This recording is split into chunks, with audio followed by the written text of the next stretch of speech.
আমি একজন পথিক, পথের খোঁজ করি। নানা পথে নানা দৃশ্য আমি তুলে ধরি।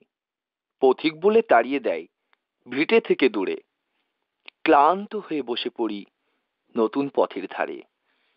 হেঁটে হেঁটে চলে যায় ঝাপসা পথের দিকে। পুকুর দেখে দাঁড়িয়ে যায় জল নিমুখে। আবার আমি চলে যাই অজানার পথে। আমি বড় একা ছিলাম দূর পথের মাঝে। আমি নাকি ছোট জাত, ছুতো না কেউ এসে। ফিরে যেতাম শুরুর পথে সূর্যাস্তের শেষে। গ্রামের এই রঙিন মাটিতে আমরা নানান গন্ধ পেয়েছি। হাসি, কান্না, কখনো ব্যথা, কখনো কষ্ট, আবার কখনো হট্টগোল মজা। এই গ্রামের মধ্যে রয়েছে আমাদের ভালোবাসা লুকিয়ে। আসুন আজ আমরা এইরকমই একটা দারুণ মজার গল্প দেখব। টক, ঝাল, মিষ্টি।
আপনিও যদি আমাদের বিভিন্ন অনুষ্ঠানে অভিনয় করতে ইচ্ছুক কিংবা সিরিয়াল চলাকালীন কোনো বিজ্ঞাপন দিতে চান, তাহলে অতি শীঘ্র আমাদের এই নাম্বারে যোগাযোগ করুন 9635418293।